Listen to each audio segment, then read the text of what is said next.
nessa palestra, que é a nossa antepenúltima palestra do ciclo deste ano, o nosso terceiro ano de palestras.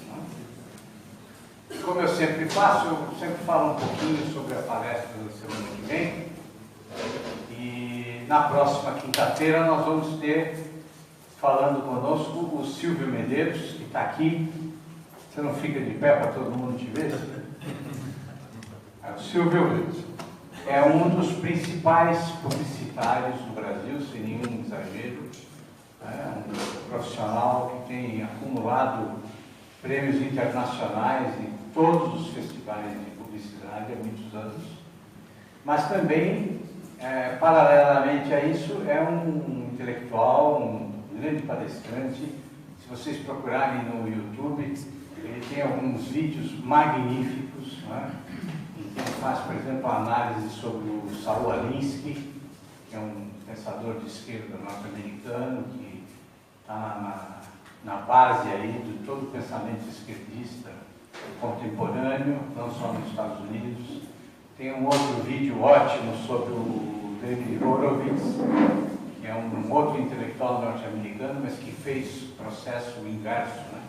Nasceu numa família de comunistas, ele próprio foi comunista e depois percebeu, por uma série de ocorrências na sua vida, o erro que ele estava cometendo e então mudou de posição política, né? E hoje é um dos grandes lutadores da causa anti-esquerdista nos Estados Unidos, né? Então o Silvio vai estar aqui conosco a semana que vem, né? Todo ano ele vem, já é o terceiro ano dele, e este ano ele vai falar sobre a questão da escola, né? Um título muito sugestivo da palestra, que é A Escola, ou O que Restou dela, né? Então, quinta-feira que vem, eu espero vocês para a palestra do Silvio. E hoje, nós temos aqui a professora Fernanda Tactani, que também todo ano está aqui prestigiando o nosso ciclo, tá? A Fernanda dispensaria aí apresentações, porque é uma das grandes militantes do movimento pró-vida aqui no Brasil, tá? E também de toda a luta contra a ideologia de gênero, tá? A Fernanda é formada em História pela Universidade Estadual de Londrina, é professora de História e Geopolítica nas redes pública e privada de ensino. Foi a representante da sociedade civil organizada na 45ª Assembleia Geral da OEA, em Washington, e é pesquisadora do Observatório Interamericano de Biopolítica, né? E hoje vai nos contemplar aqui com uma ótima palestra sobre a Unesco, né? Que na verdade vai ser acho que vai ser um aprofundamento da palestra da semana passada sobre o globalismo. Muito bem. Muito obrigado. É um prazer ter você aqui.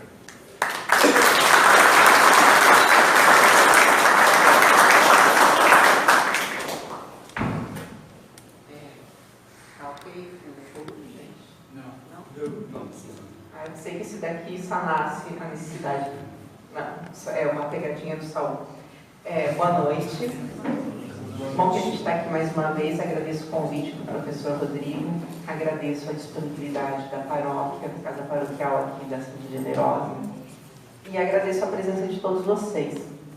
Esse ano, bom, quem conhece um pouquinho tanto o formato aqui da Santa Generosa e o trabalho que a gente vem desenvolvendo aí nos últimos anos no Brasil, sabe que há alguns princípios que são muito caros ao movimento pró-vida aqui em São Paulo. Entre eles, claro, tem a questão que é mais evidente, que é a defesa da vida, mas há também um outro que é o que eu tenho trabalhado ultimamente, que é a defesa do direito dos pais de educarem seus filhos. E é nessa seara que entra a minha palestra de hoje, porque o problema que o Brasil tem enfrentado, que o Brasil há de enfrentar ainda no futuro próximo ali, ao cruzar a esquina, é a questão das bases curriculares. Quem aqui quem aqui veio à palestra do padre José Eduardo? Dos que não vieram, por favor, assim, quem já ouviu falar alguma coisa, quem já ouviu algum burburinho, alguma oposição à base comum? É pouco, né? A gente precisa aumentar esse número de pessoas. A base, só para que vocês saibam, e fazendo essa explicação, uma espécie de introdução ao meu assunto, é um conteúdo que será obrigatório a todo o sistema educacional brasileiro, a todos os colégios, públicos ou privados, em todos os estados, em todos os municípios, para todos os entes federados, vamos dizer assim. Então, essa base será homologada agora, em novembro, se a gente não fizer nada, né? Em novembro ela será homologada pelo MEC, e ela representa a centralização, uma centralização absurda, inconstitucional e tirânica, totalitária, haja adjetivos, de todo o sistema educacional, de todo o fazer da educação, nas mãos de meia dúzia de burocratas lá de Brasília. É de Brasília que saíram todas as regras a respeito do que se ensina nas escolas do Brasil. Alguém aqui dos que nunca ouviram alguém reclamar da base, vocês tinham ouvido alguma coisa parecida a respeito? Era mais ou menos isso que explicavam para vocês quando falavam da base?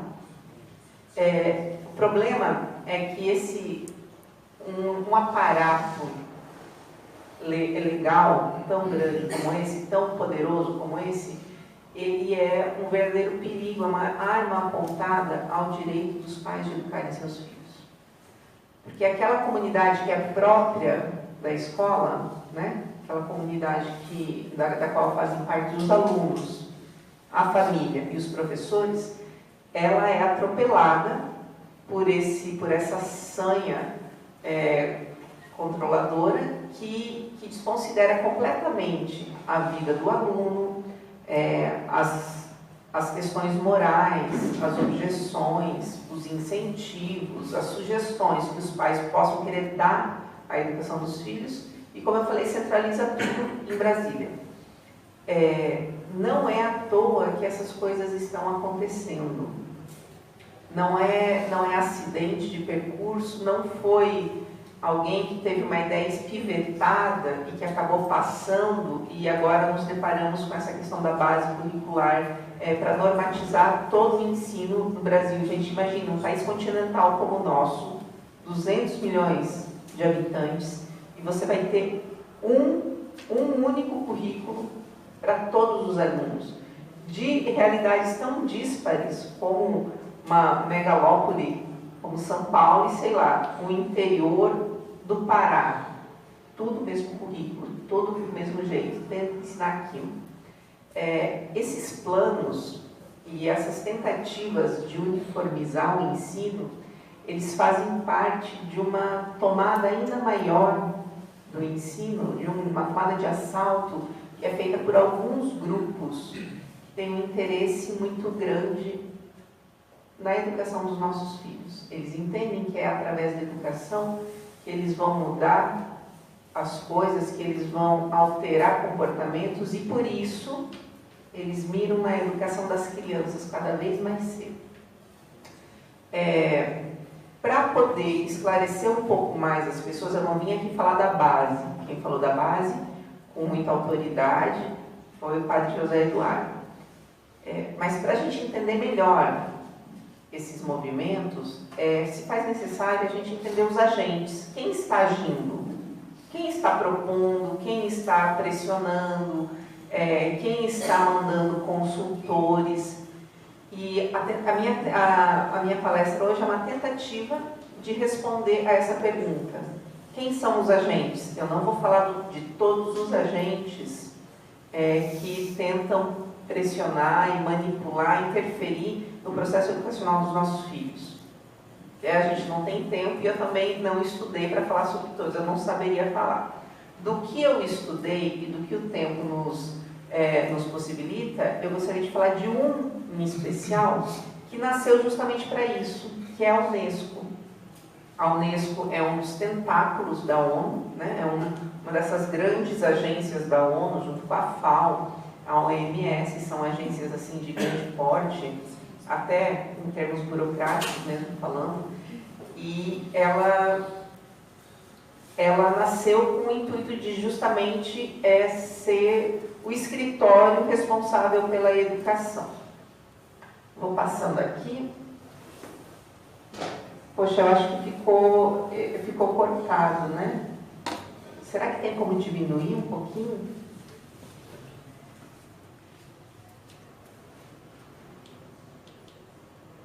Está cortando o slide.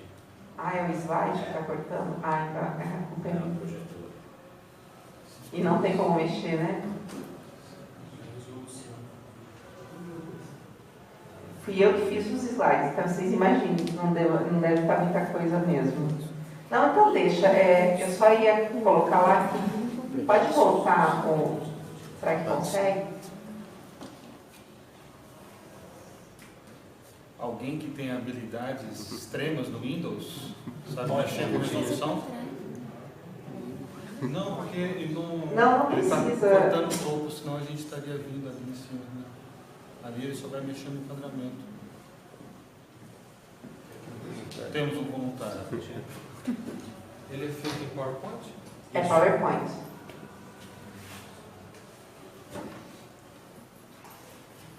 Essa é a mesma apresentação, eu só aprofundei um pouco mais do que eu falei no Rio de Janeiro, mas lá acho que de repente alguém arrumou antes e deixou que eu não sabia, me desculpa, gente. Mas eu vou continuar aqui. O que está escrito lá é o seguinte, é o slogan da Unesco: Building Peace in the Minds of Men and Women. Construindo a paz na mente de homens e mulheres. Por quê? No comecinho, aí, olha só, obrigada. Nossa, muito obrigada.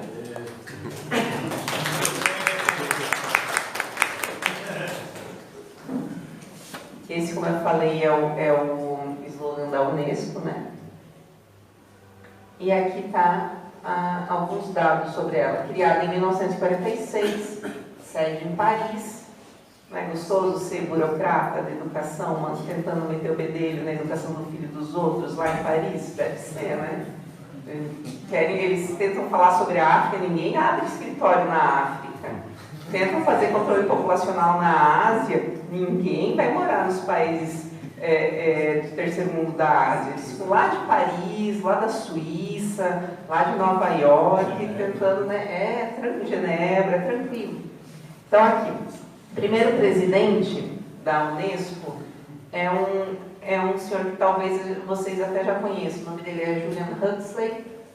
E ele é o responsável pelo documento que eu estou usando de base para fazer essa reflexão aqui com vocês hoje. Esse documento se chama Unesco, Its Purpose and Its Philosophy, que norteará as discussões a respeito de objetivos e estratégias do órgão. Imaginem o caos institucional pós-guerra.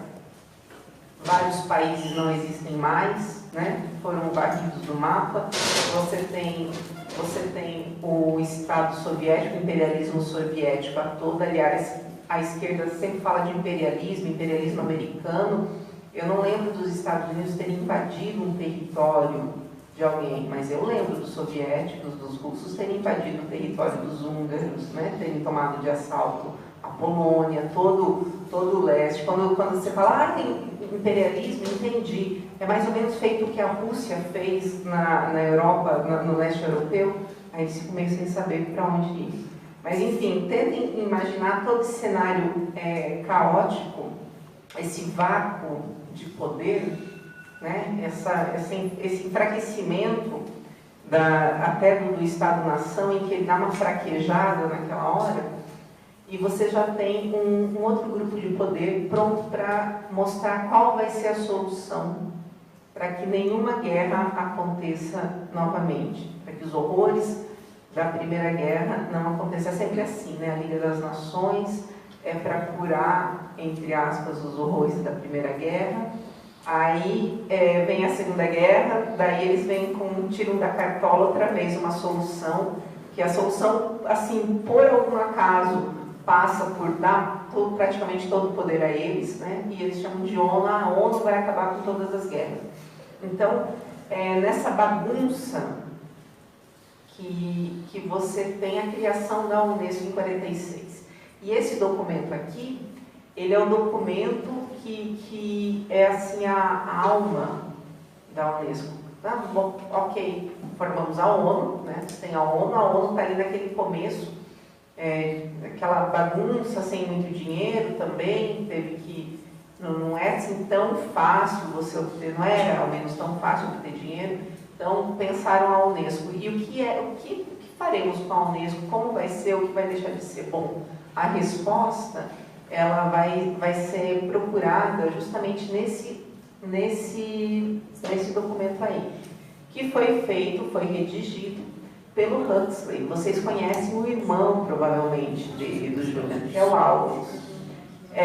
Eu quero que vocês assim, tentem imaginar depois, agora, e principalmente depois voltando para casa, quem aqui é de departamento de faculdade, ou de órgão público, mesmo assim nessas lutas aí de áreas de poder, imaginem qual é o grau de contatos que você precisa ter para num mundo destroçado, num pós-guerra, em 1946, você conseguir ser o primeiro presidente da Unesco.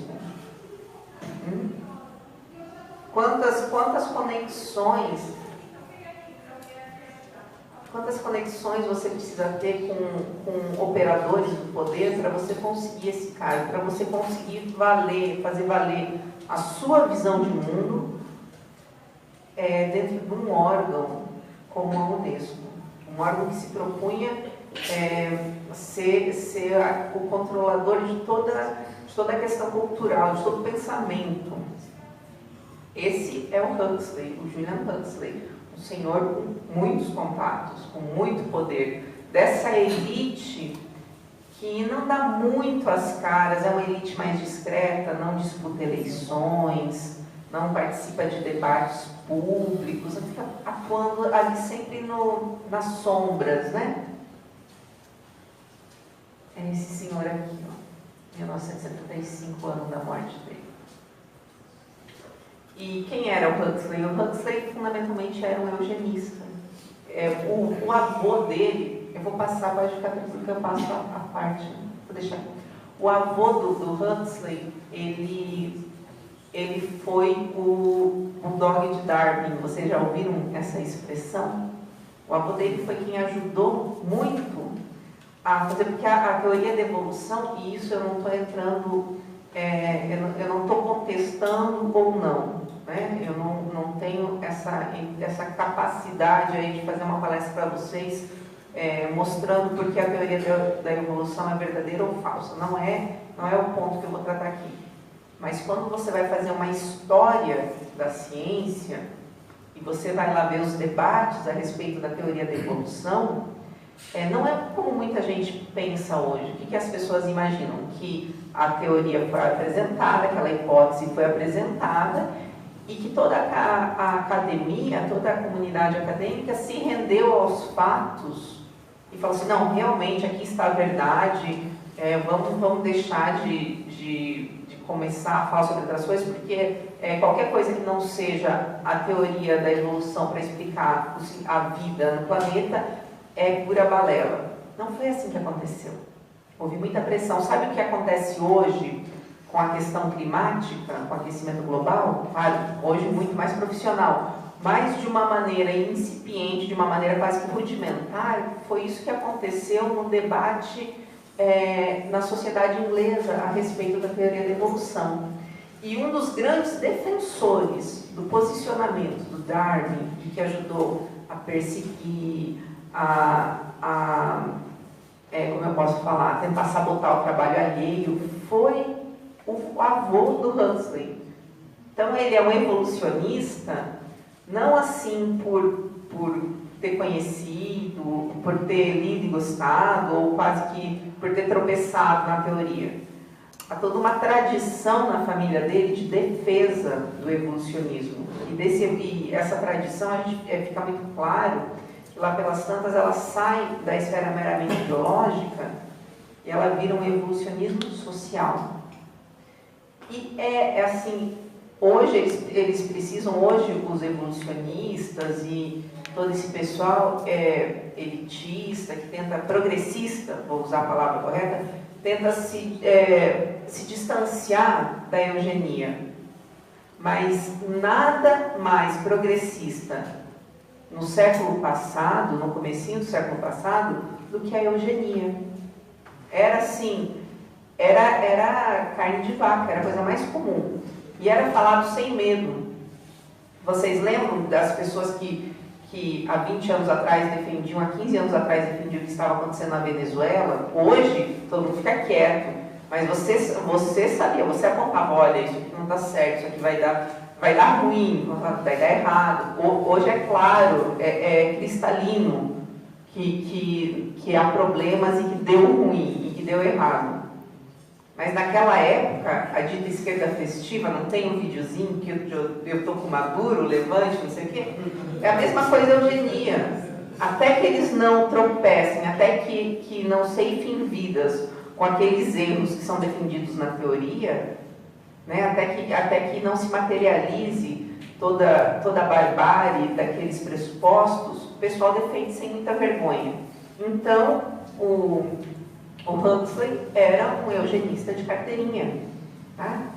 Esse é o homem que, em 1946, a despeito de tudo que já se sabia em 1946 sobre a questão eugênica, já se sabia dos campos de concentração, já se sabia das pesquisas demoníacas que os nazistas levaram a cabo com os prisioneiros, já se sabia de tudo isso, já se sabia dos programas de eutanásia, né? A eutanásia compulsória, tudo isso já se sabia. E, no entanto, o background do Huxley, eugenista, não foi impedimento para que ele desse o ritmo para a criação desse novo organismo que seria a Unesco. Aqui, só para mostrar a verve eugenista dele, eu separei um artigo que é da Eugenics Review. Esse trechinho aqui que eu destaquei, tem essa tradução aqui. Eu acho que se diminuir um pouquinho a letra, consegue, né? Isso. Eu vou ler para vocês, todo caso, eu tenho aqui. Eu tive que traduzir muito livremente, eu não sou tradutora, e a gente ler e entender não significa que a gente consiga ler e traduzir.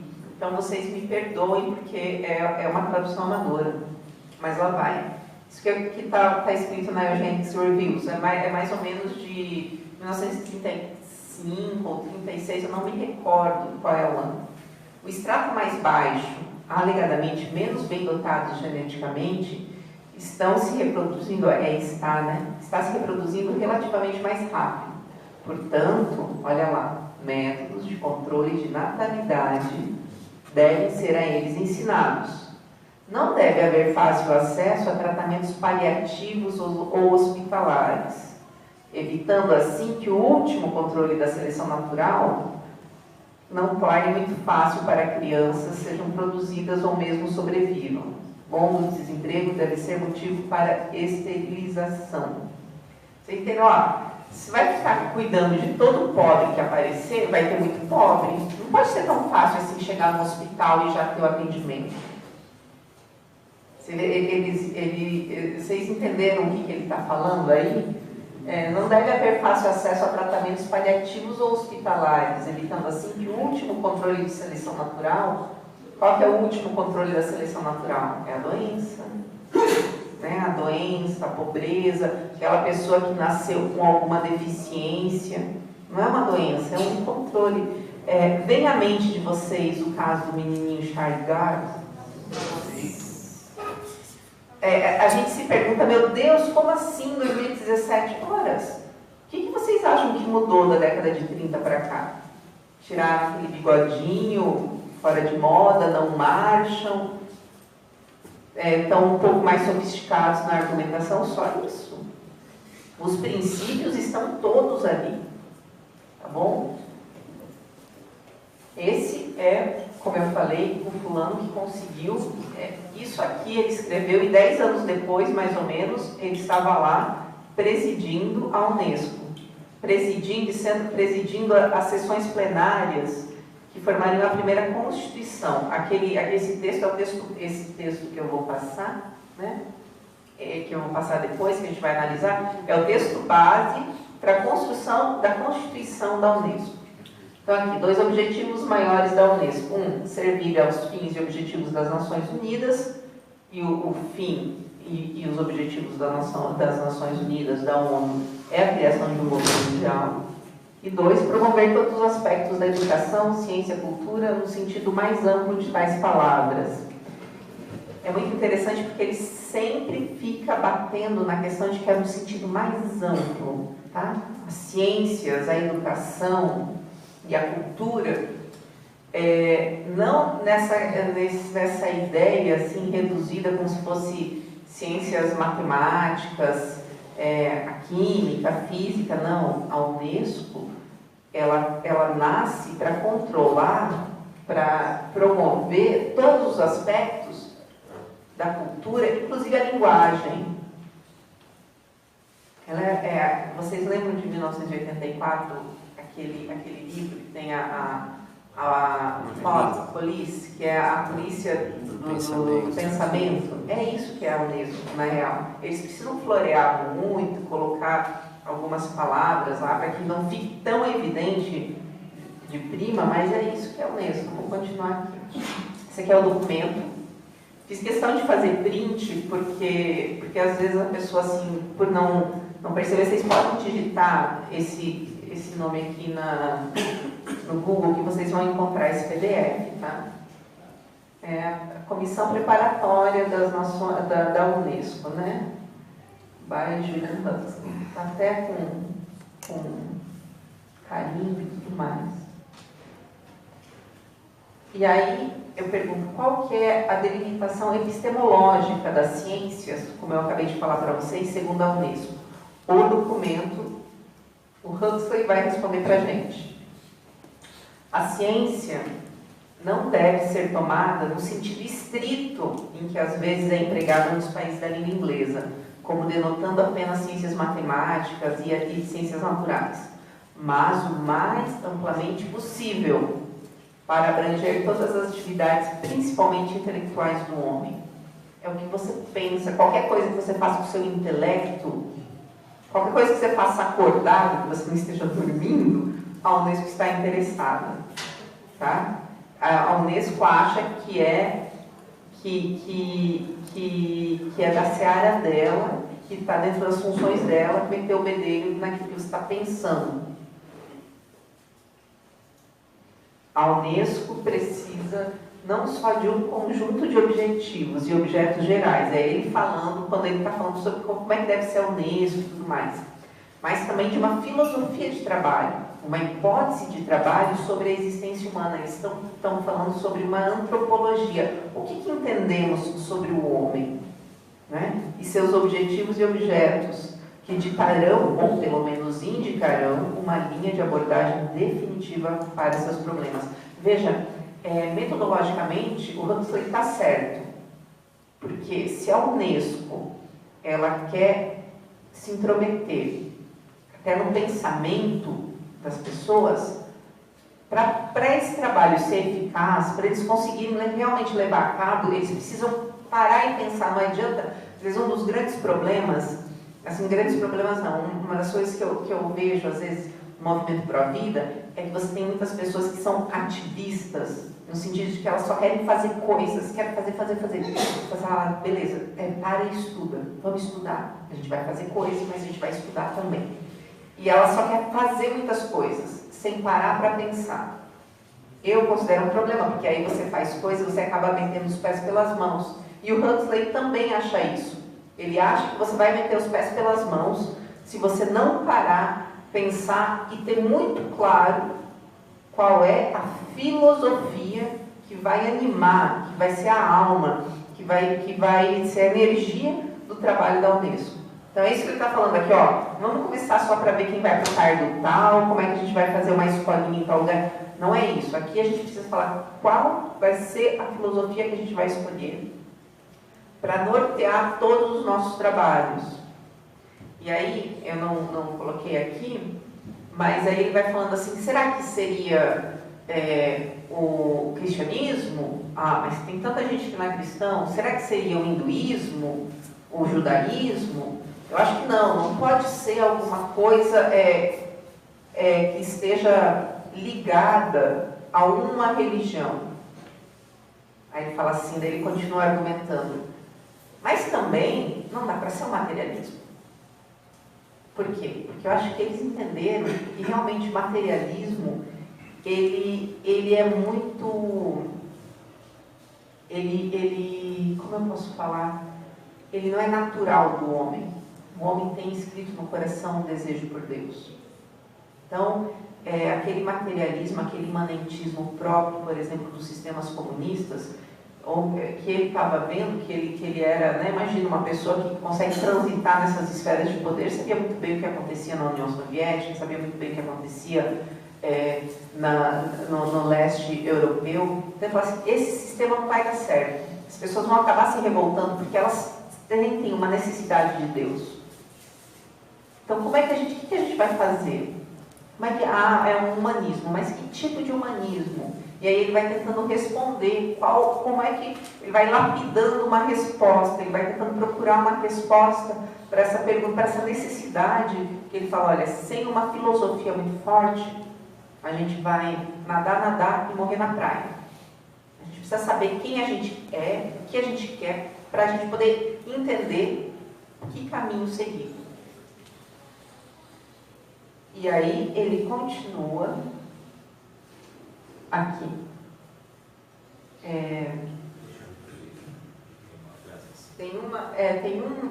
Mas eu leio aqui, não tem problema não. Ele está respondendo sobre que tipo de humanismo então tem que ser. Será que é um humanismo cristão? A gente, né, você quase se animar, é um humanismo cristão? Não, olha lá. Deve ser um humanismo científico. É tão darwinismo isso daqui, né? No sentido de que a aplicação da ciência fornece a maior parte da base material para a cultura humana. Claro que não. A maior parte da cultura humana não é a ciência. Onde esse homem vive, o que ele analisou de sociedade para poder falar uma besteira como essa. E também que a prática e a compreensão da ciência precisam ser integrados com outras atividades humanas. Não pode, no entanto, ser materialista. Olha lá, ele fala, não vai funcionar. Mas deve abraçar os aspectos espirituais, mentais e materiais da existência. Vocês têm noção que ele está falando que a filosofia que norteia o trabalho da Unesco precisa abraçar os aspectos espirituais, mentais e materiais da existência. E deve tentar fazê-lo numa base filosófica verdadeiramente monista e unitária. Um bloco só.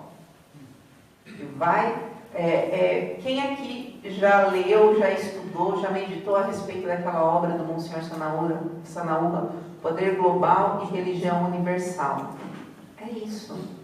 Vocês percebem que aqui nesse trecho é isso que ele está... Eles entendem que para você construir esse império, esse novo poder, será preciso dar uma resposta àquele desejo de Deus que é próprio do coração do homem.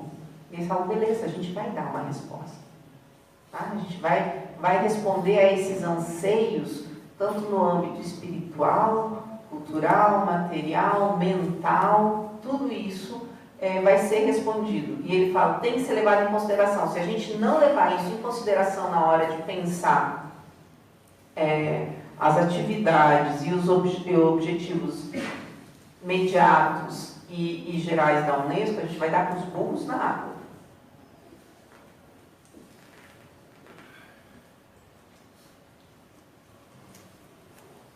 Ele continua aqui. Por fim, deve ser um humanismo evolucionário, em oposição ao ideal humanista estático. Qual é o ideal humanista estático? Gente, qual é o ideal humanista e isso me lembra aquele... Não sei se vocês lembram daquele grande discurso de Bento XVI, quando ele ainda era cardeal Ratzinger, na missa Pro-Elegendo Pontífice, em que ele fala da ditadura do relativismo, né, dos ventos de doutrina. Daí ele termina, aquele parágrafo é o parágrafo que eu deveria ter colocado aqui, para a próxima eu vou colocar. É o parágrafo que mais nos impacta, né, que fala assim, vive-se uma verdadeira ditadura do relativismo, que não toma nada por absoluto.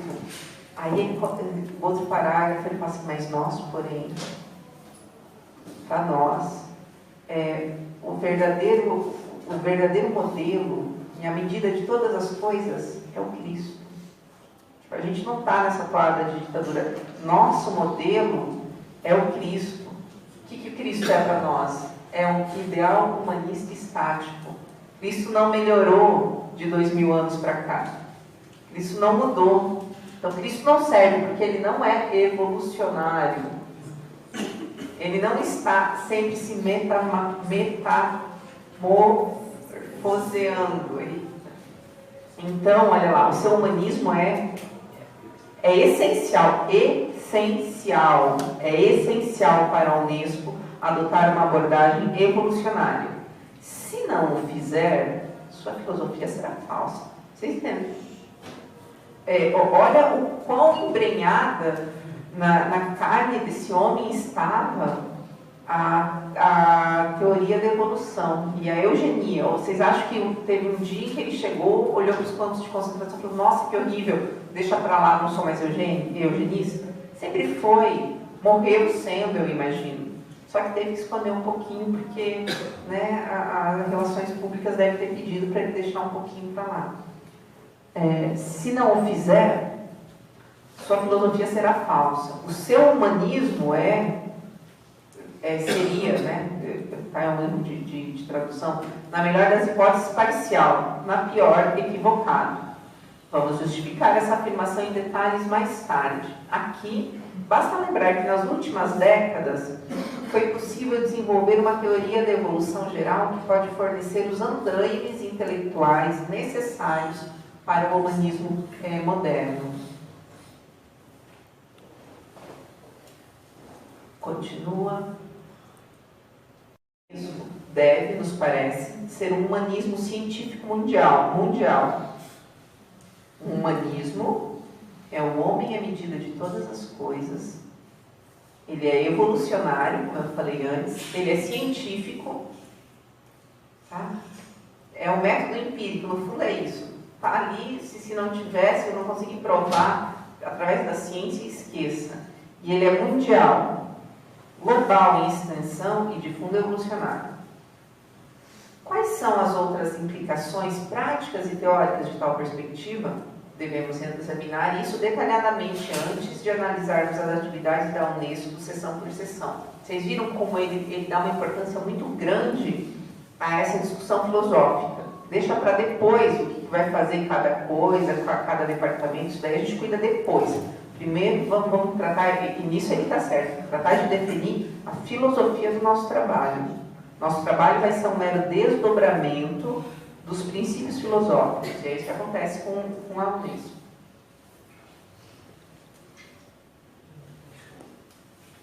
Aí acontece uma coisa muito interessante, porque ele tira, e isso não é nada científico, pede para ele provar isso cientificamente, mas ele tira esse conceito de evolução, que está no campo das ciências biológicas, e ele aplica para entender e para fazer uma leitura das ciências humanas. Então, a história ela passa a ser lida através de um viés evolucionista, as ciências sociais, a sociologia, mesmo a filosofia, tudo isso passa a ser lido a partir de uma chave evolucionista. Vou dar um exemplo do que eu estou falando. a tradição acumulada, é o que está aqui no slide, a tradição acumulada, como todas as outras atividades distintamente humanas, se baseia principalmente em processos conscientes, no conhecimento, no propósito, no sentimento consciente e na escolha consciente.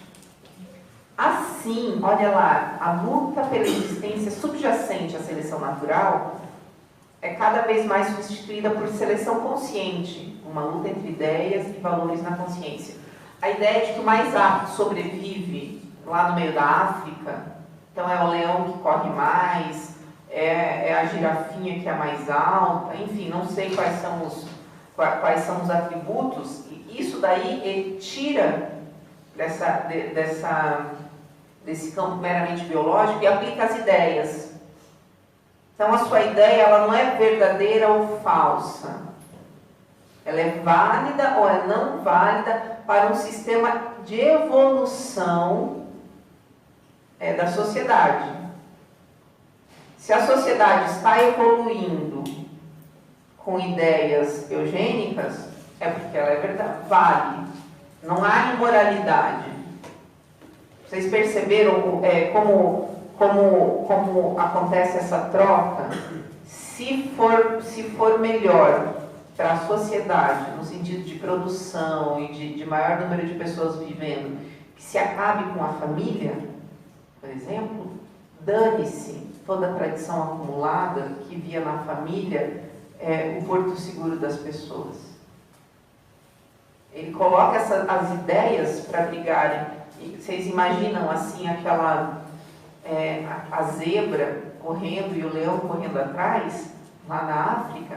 Agora são as ideias que são assim, que a mais apta é a que deve sobreviver. Tá? Não é a que é a mais correta, ou a que melhor bem traz as pessoas, não, é a que a mais apta sobrevive.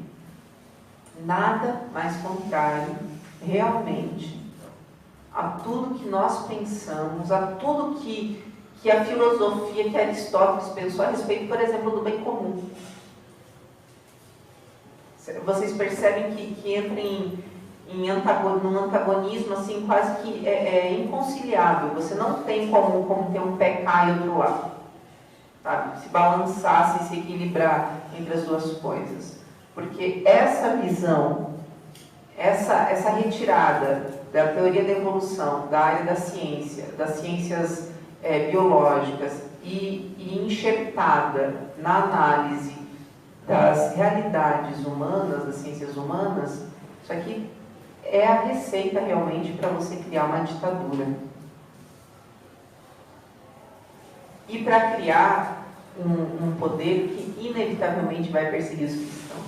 Não tem como não perseguir, sabe? Não tem como, água e óleo, não dura muito tempo junto, não se mistura.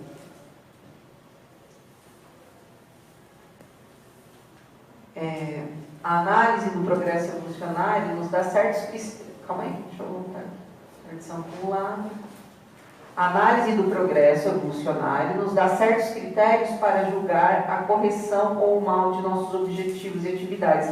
Veja, o mal das coisas não é julgado pelos princípios, é pelo progresso evolucionário.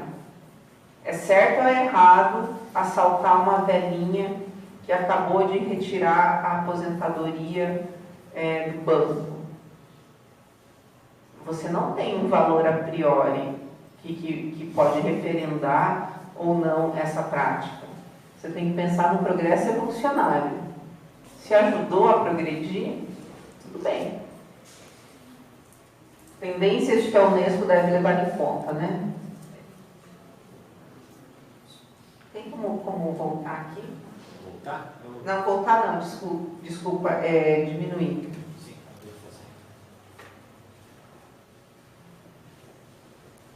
Esse é muito interessante porque é um exemplo que ele mesmo vai dar da aplicação desse...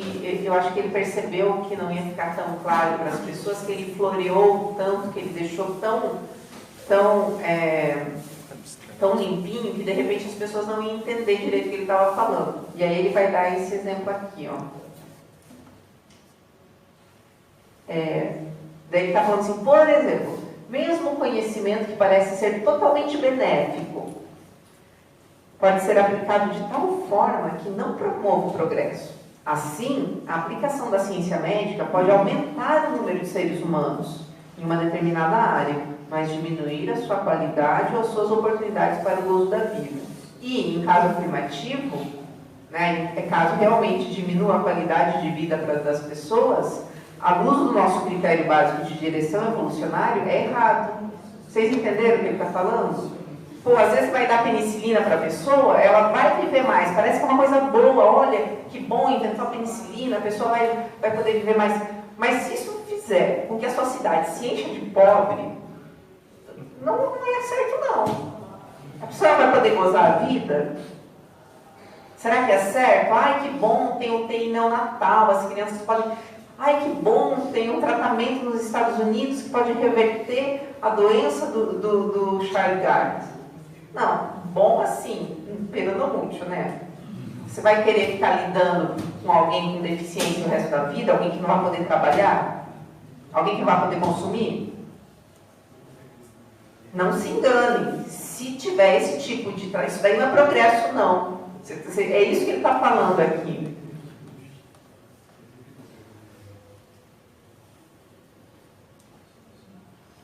Não precisa mudar, não. Eu consigo ler aqui, está aqui com as cópias. Aí ele continua nessa toada. Deixe a Unesco ter uma visão clara sobre este assunto. Aí ele fala assim, vou esclarecer mais ainda. Não me venham falar que eu estou distorcendo as palavras dele, ou que não é mais assim. Isso aqui ele falou que era o core, que era o coração do negócio. Entender a filosofia, ele explicou a filosofia, e daí, com medo de que as pessoas não entendessem a filosofia, ele deu exemplos de aplicação desses princípios filosóficos.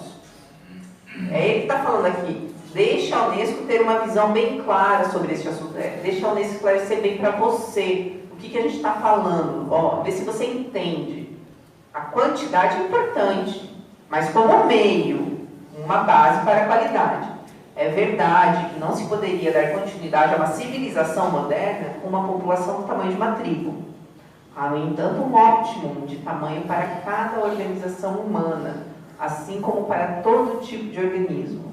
Um animal terrestre 10 vezes o peso de um elefante seria biologicamente extremamente ineficiente, assim como um comitê de 200 membros seria socialmente extremamente ineficiente. Da mesma forma, existe um óptimo de densidade populacional humana e da população total do mundo.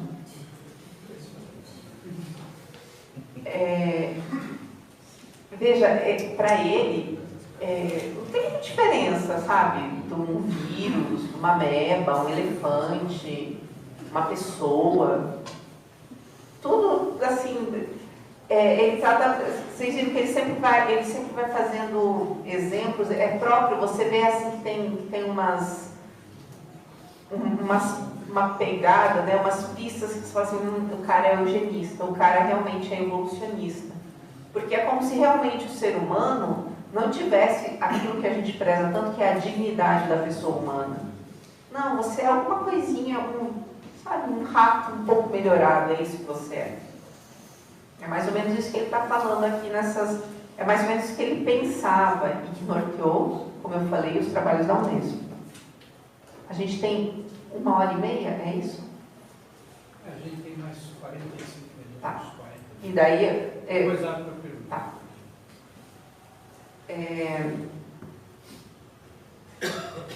Ele continua...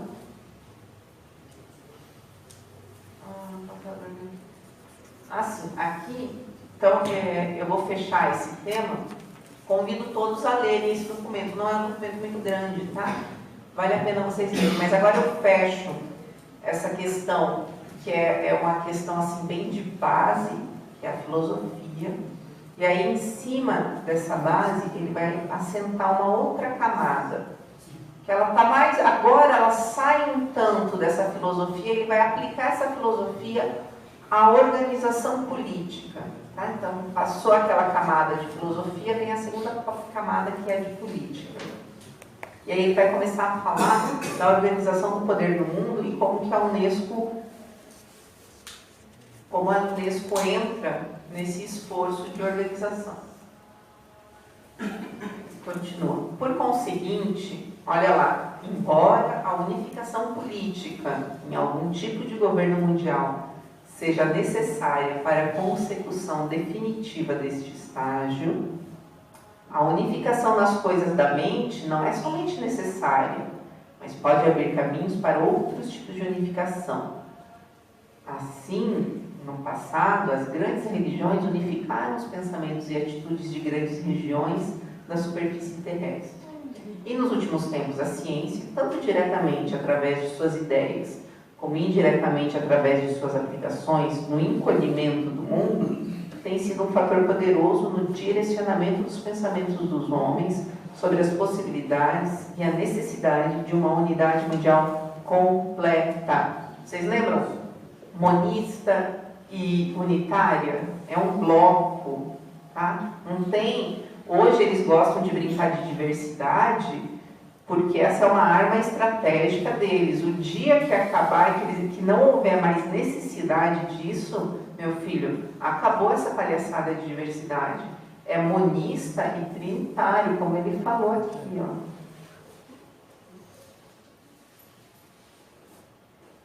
Deixa eu procurar aqui. Monista, verdadeiramente monista e unitário. Tá? Por quê? Entre outras coisas, eles querem construir essa unificação política, esse governo mundial que precisa começar não através da junção dos Estados-nações. Não vai dar certo de uma hora para outra você fundir os Estados-nações. É aí que entra o papel da Unesco. Você precisa trabalhar a cabeça das pessoas para que quando houver essa fusão, as pessoas estejam preparadas, estejam ansiando, as pessoas desejem essa união. É isso que eles fazem, tá bom? Passo para o próximo. Embora exista uma disputa sobre certas qualidades, não pode haver nenhuma a respeito de grande parte das mais importantes, como uma constituição saudável, tá pegando, né? Uma alta inteligência geral, inata, ou uma aptidão especial, como a da matemática ou da música. Aí ele fala assim, dessa construção desse mundo e da civilização. No momento, é provável que o efeito indireto da civilização, o que é o efeito indireto da civilização? A civilização cresceu tanto que ela tem remédio, ela tem UTI, ela consegue cuidar dos pobres, né? Seja disgênico, ou seja, está piorando a humanidade em vez de eugênico. Tá? Ele chama de pool genético. É a expressão que tem no livro, no documento, no decorrer da leitura. Em qualquer caso, parece provável que o peso morto da estupidez genética, fraqueza física, da instabilidade mental e propensão a doenças, que já existem na espécie humana. Gente, isso aqui foi falado em 1946. Tá?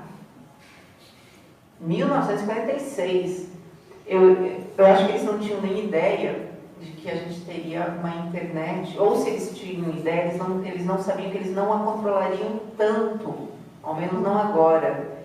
Então eles puderam falar essas coisas. Imagine que eles não tinham ideia de que haveria uma palestra aqui em São Paulo numa noite de agosto para mostrar o que eles estavam, sabe, nos converscotes deles em Paris, cochichando e confabulando. Então, eu acho que eles puderam se dar uma certa liberdade que eles não se dariam se eles soubessem que, eventualmente, poríamos as mãos nesses documentos.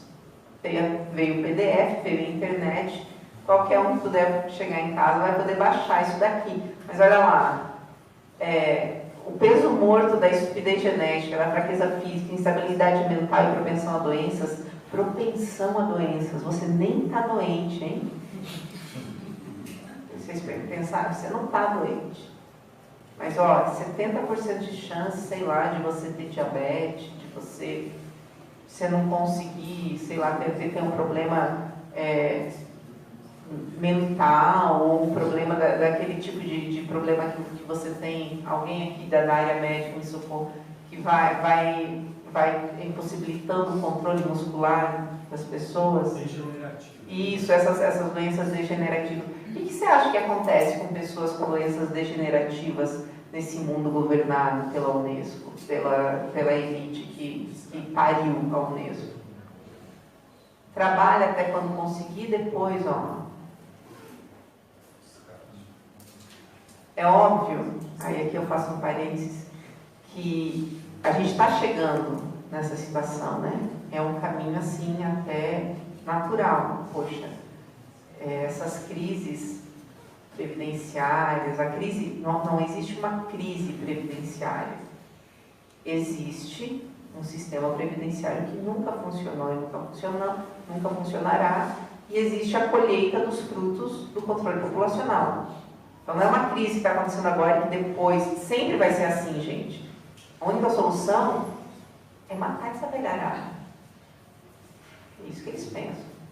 Tem essa. Você está aí, para de trabalhar com 65 anos e vai viver até os 90? Tem cabimento um negócio desses? Sendo peso morto para a sociedade? Não tem. Eles podem falar assim? Não podem. O que eles podem fazer? Eles podem olhar para você e falar: você tem o direito de não ficar apodrecendo aos poucos. Você tem o direito de ter uma morte digna.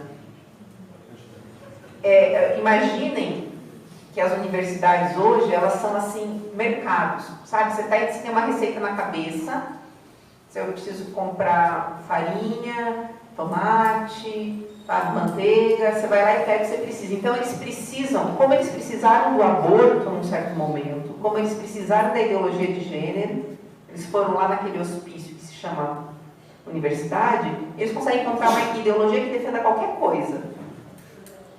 Ah, essa serve. O que eu faço? Dá aí umas 1000 bolsas de estudo em Nova York para esse povo. Monta aí uns 500 coletivos. No tempo certo, e que infelizmente a gente já começa a ver, o que eles vão fazer? Começar a montar grupos que defendam, começar a financiar grupos que defendam, por exemplo, a eutanásia. Ah, porque é isso aqui, ó. É propensão à doença. Você tem o direito. Não teve um filme, eu não cheguei a assistir, mas um filme que todo mundo fala Como Eu Era Antes de Você, né? Uma coisa super romântica a respeito da eutanásia e da luta. Gente, como assim que você romantizou um ato tão antinatural como a eutanásia? E, no entanto, é preciso, porque o sistema deles é esse. E eles precisam pegar alguma ideologia que, sabe, quebre o gelo, que faça o povo conseguir alterar comportamentos, para que eles achem bonitinho, para que eles achem que eles estão exercendo o direito deles à morte digna, dando um tiro nos miolos. Então, esse pessoal, esse é o modus operandi dessa elite globalista. Eles não têm exército, né? Se eles tivessem, eu acho que ia ser uma coisa mais ou menos China, em que dá uma bala na nuca e a família ainda tem que pagar o preço da bala. Mas como eles não têm exército, eles sabem que ainda há muitas forças que se colocariam contra eles, as coisas têm que ir na conversa, tem que conversar, tem que financiar esse pessoal, tá? Então é assim que vai funcionando. Deixa eu voltar aqui, que eu fiz um parênteses e já perdi uns 5 minutos.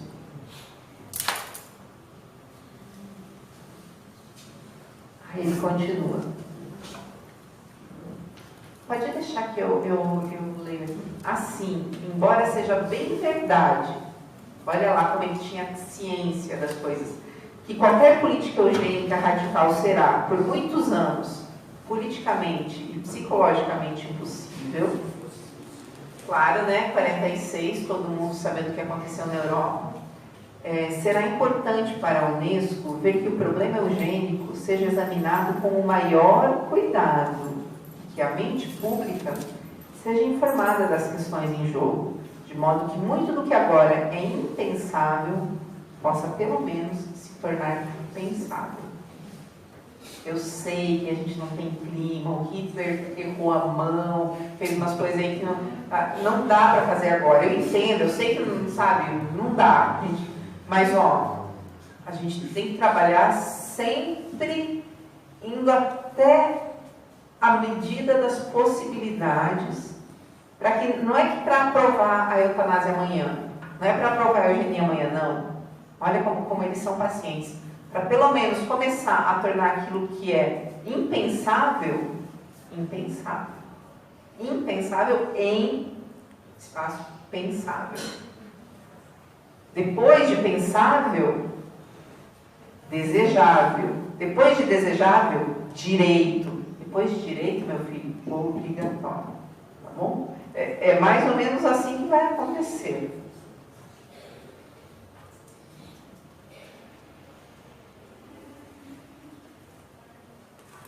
Um outro item que a Unesco deve colocar em seu programa o mais rápido possível, olha, gente, que interessante, porque daí ele está todo lá paciencioso, filosofia, vamos para, calma com esse ativismo que mete os pés pelas mãos, mas quando ele viu, eu acho que ele imaginou uma oportunidade, ele falou assim, ó, tudo bem, a gente tem que ir devagar, mas tem esse determinado assunto aqui, que a gente tem que pegar a crista da onda, que é o quê? Um outro item que a Unesco deve colocar em seu programa o mais rápido possível é o estudo da aplicação da psicanálise e outras escolas de psicologia profunda, no sentido de mexer, né, com a educação. Se pudéssemos descobrir alguns meios de regulação do processo de repressão e seus efeitos, aqui a repressão própria é um termo psicanalítico, né?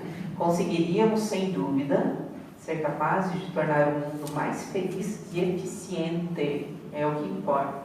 Isso significaria uma extensão da educação desde a pré-escola até o momento da amamentação. Aqui eu não consegui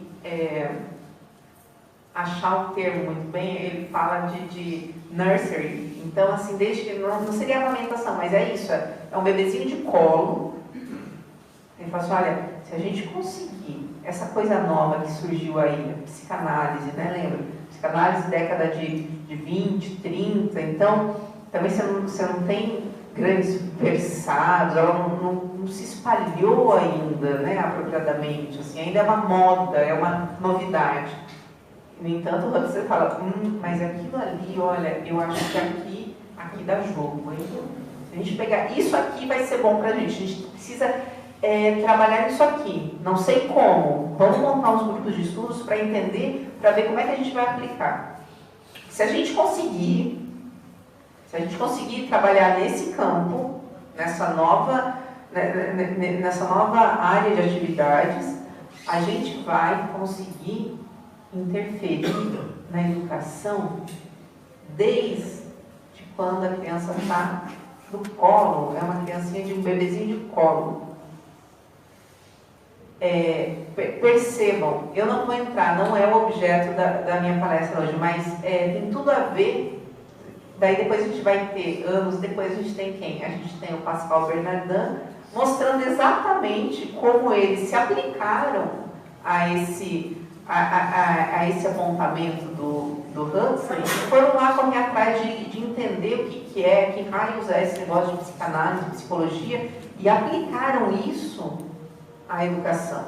Então, eu imagino assim, eu não tenho tempo e também não estudei, não estudei de maneira apropriada, mas eu acho que um desdobramento assim, lógico dessa palestra, dessa conversa que a gente está tendo hoje, seria estudar Pascal Bernardin. Lá está a aplicação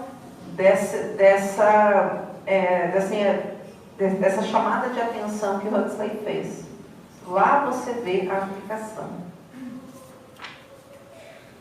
Aí, bom, eu termino aqui a exposição a respeito do documento do Huxley. Espero que tenha ficado assim, um pouquinho claro para vocês. Se não ficou, depois a gente tenta esclarecer mais um pouco. Agora eu queria entrar, e essa é uma diferenciação que eu faço com o que a gente conversou no Rio, por conta do que a gente está passando aqui, que é a questão da base curricular, eu queria falar um pouquinho dos movimentos que estão acontecendo no mundo afora para a implementação de currículos únicos também nos outros países. Já aconteceu no Japão e eu acho que todo mundo aqui deve ter ao menos ouvido falar, está em andamento nos Estados Unidos com o Common Core. Né? O Common Core está sendo derrotado em vários estados. Os Estados Unidos já se negaram a fazer parte do esquema. Ele por ser inconstitucional perante a lei americana, porque a lei americana fala que a União só pode tratar daquilo que a Constituição explicitamente delegou à União. E como a Constituição não delega, em momento algum, a questão educacional à União nos Estados Unidos, se entende que automaticamente a organização educacional é atribuição dos estados. Então, é ilegal nos Estados Unidos o MEC de lá chamar uma base comum curricular e impor para todo mundo. O que eles precisaram fazer? Eles precisaram fazer uma gambiarra. Eles precisaram colocar uma empresa privada, uma empresa que bolou o Common Core. Tá? É uma empresa ligada à Fundação Bill e Melinda Gates.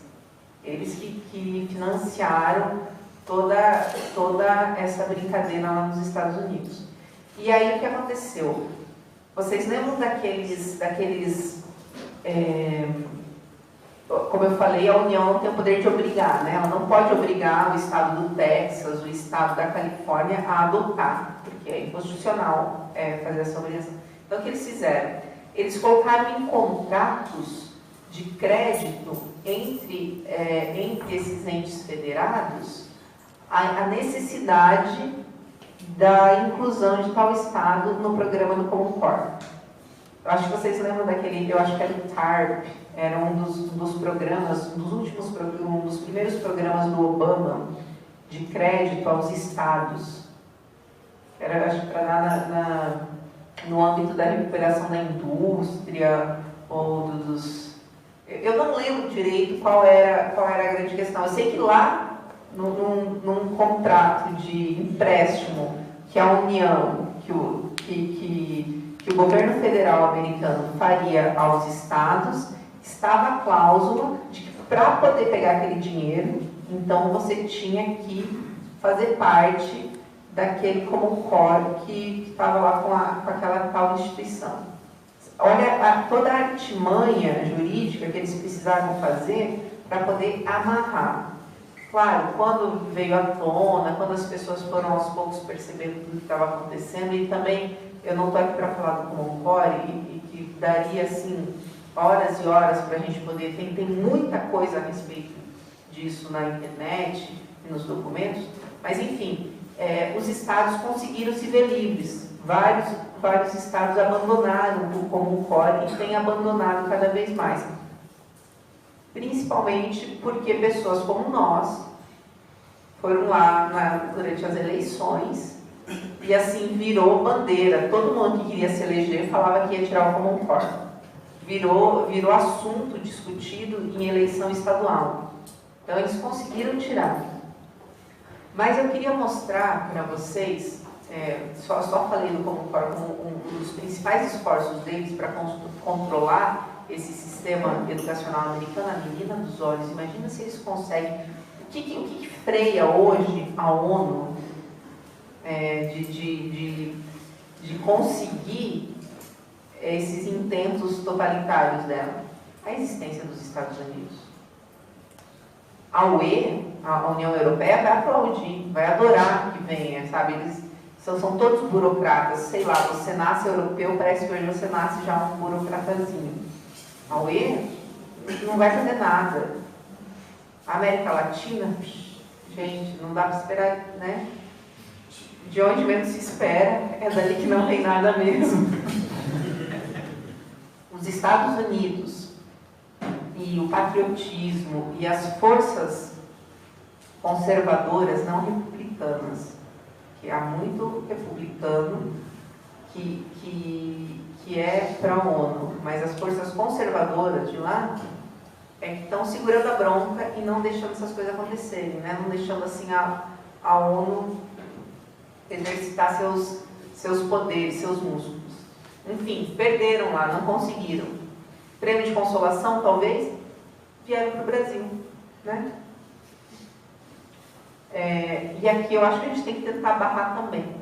Mas faz parte de uma iniciativa que já vem sendo gestada há muito tempo.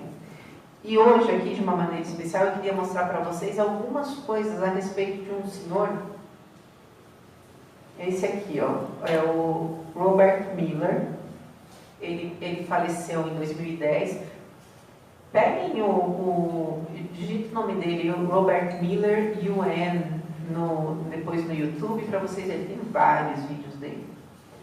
E ele foi premiado, inclusive, em 1989, ele ganhou o prêmio Unesco para a Educação para a Paz.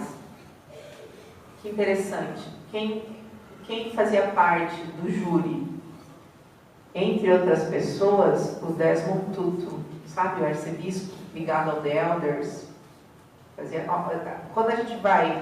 Quando você primeiro para estudar, parece assim que você nunca vai conseguir ver conexão nenhuma com nada. Depois, você vai se atendo aos detalhes e você consegue construir teias. Sabe quem ganhou esse prêmio em 1986, 3 anos antes desse senhor aqui? Paulo Freire.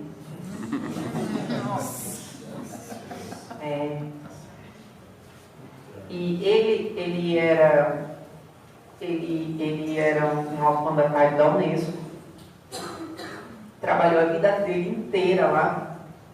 Quando ele foi receber esse prêmio, ele fez um discurso, né? Um discurso de agradecimento, e daí lá ele conta que ele foi trabalhar para a ONU, para as Nações Unidas.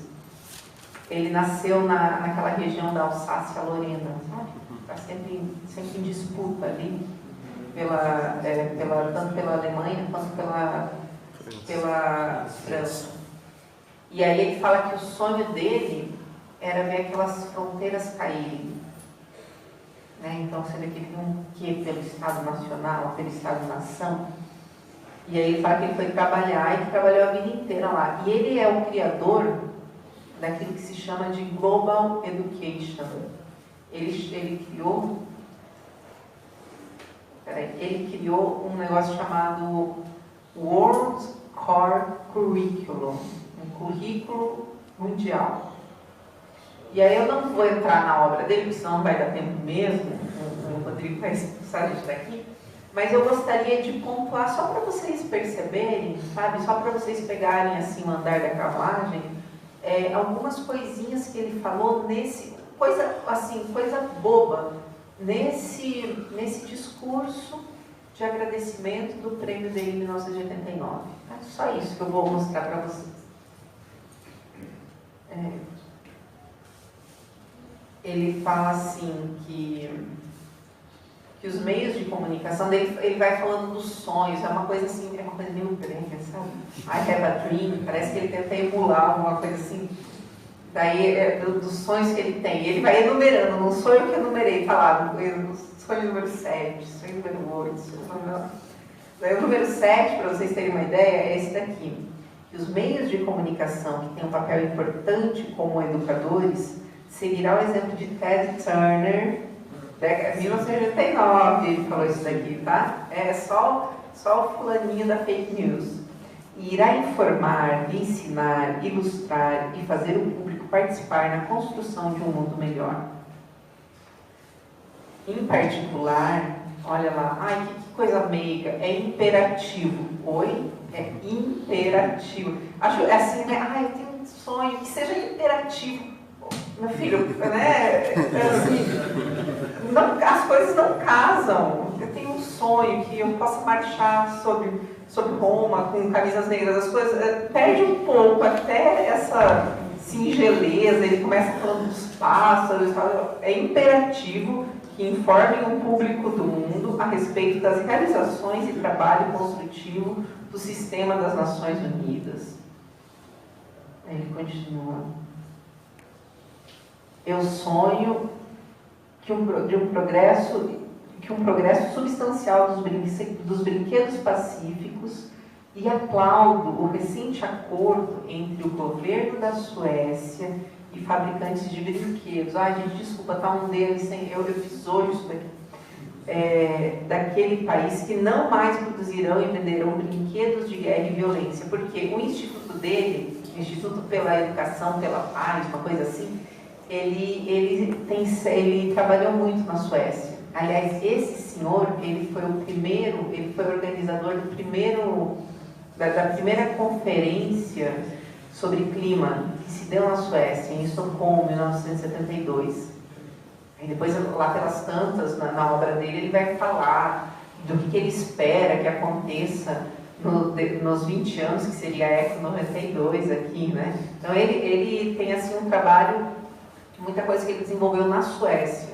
Eu não sei ainda porquê, eu não conheço, assim, os meandros, mas é muita coisa na Suécia. E aqui deve ter sido um acordo que ele fez, né? Que ele deve ter ajudado a costurar esse acordo para que os fabricantes de brinquedos não façam mais arminhas. Vocês veem de onde vem essa história toda que a gente até hoje lida com essa encheção de saco, com essa intromissão? Poxa, como é que é? Esse fulano quer escolher qual é o brinquedo que o meu filho vai ter?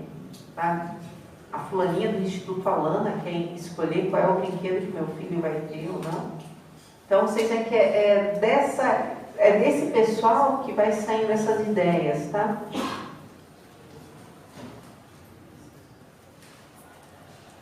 Olha aqui, que fofo. Eu sonho que a Unesco irá estudar e recomendar nos anos 2000 um núcleo curricular mundial a ser aplicado por todas as nações. Né? Shed a tear, nossa, escorreu uma lágrima. Vejam como eles estão atrasados. A gente acha que não está dando certo, que não tem mais para onde correr, que a gente não está conseguindo mais fazer as coisas, que, sabe, só resta sair daqui e chorar ali no meio-fio. Não, eles estão aí com 20 anos de atraso. Eles estavam esperando que lá pelos anos 2000 eles conseguissem.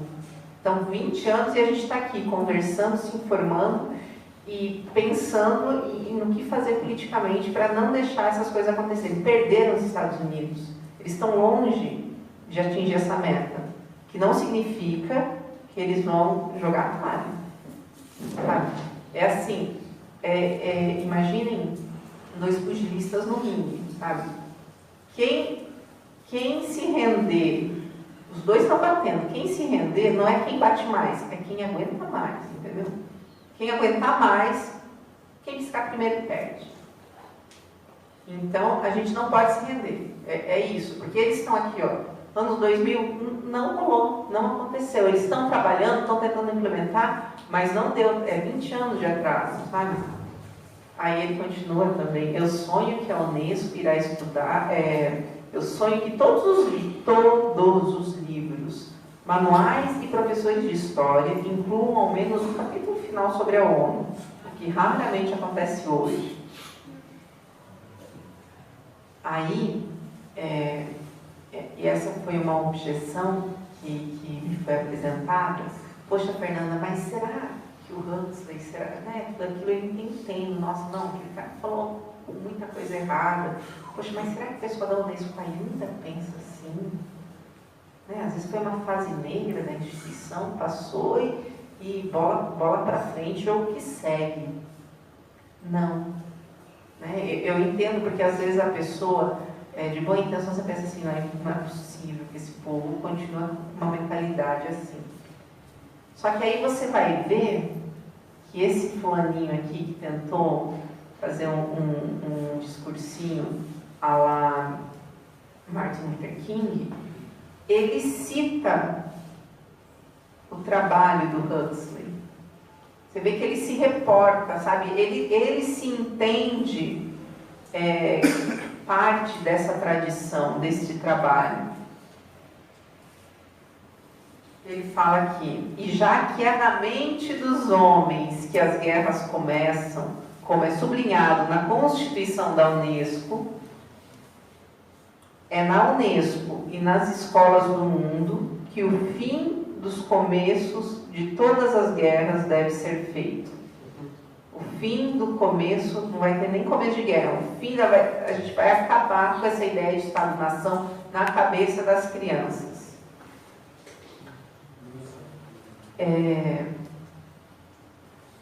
Aí, ele vai terminando, última página do pessoal. Aqui tem um livro dele, se chama Essays on Education, tá? É esse aqui, ó, Essays in Education, de 1990.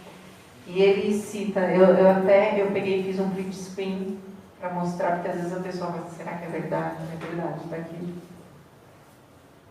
Aqui está a tradução.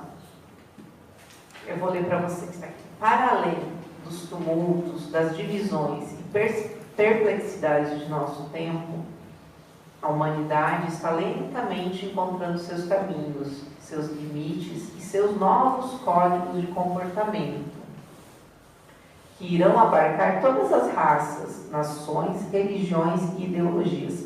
Olha quão totalitário é esse negócio. Será um grande desafio para a nova geração. Gente, posso dar uma dica? Toda vez que esse povo fala que será um novo desafio, é porque vai jorrar sangue. Tá? Um novo desafio significa isso. Eu me lembro muito de um livro do Leonardo Boff, em que eu devia ter trazido, em que ele fala mais ou menos isso, desse novo modelo, vai ser um novo desafio, vai ser um grande desafio para as novas gerações. É porque eles estão falando assim, a gente vai ter que, sabe, vai ter que quebrar alguns ovos para fazer um omelete. É isso que ele está falando. Então, aqui, dirá respeito não somente ao destino material do homem, mas também à sua vida mental e espiritual. O cumprimento do destino terrestre da pessoa humana, de sua felicidade durante sua curta vida, seu local na criação, depende em grande grau da sua compreensão da interligação nessa teia da vida, deveria ter colocado nessa teia vital e a sua função nela. O ex-secretário-geral Hugh Tant, um professor, quando discutia esses problemas, sempre chegava à conclusão de que a educação tem as chaves para o futuro. Eu passei, esse é o último. É o último. Então, eu termino aqui citando o Miller, e espero que vocês tenham assim, aproveitado esse tempo que a gente passou para entender um pouquinho mais, não tanto assim como se dá a organização da Unesco, mas qual é a filosofia que está por trás não, está por dentro, né, que é a alma da Unesco, e como eles vêm tentando implementar algumas políticas para poder chegar nesse objetivo político deles, né, algumas políticas como essa que nos diz respeito, que é a questão da base. Espero que, entendendo quem são esses agentes, vocês possam intervir politicamente, culturalmente, de uma maneira mais eficaz, e que a gente consiga barrar isso daí, que a gente consiga enterrar mais esse plano megalomaníaco de controle, mandar esse pessoal controlar o nariz deles, né? A gente não é alguma coisa um pouco melhorada, mas é um pouquinho mais evoluída que um rato. Nós temos a nossa dignidade como seres humanos, como pessoas humanas, e o direito de educar os nossos filhos, o direito de chegar aos corações, às mentes e à alma dos nossos filhos, compete a nós. Não a um fulano escondido num prédio feio para danar, depois procure um prédio da Unesco, que é horrível, lá em Paris. Era isso que eu queria passar para vocês. Eu agradeço por vocês terem vindo. Peço assim que vocês estudem, que vocês nos ajudem a propagar essas questões. E agradeço, parabenizo o Rodrigo por ter aberto esse espaço aqui para a gente.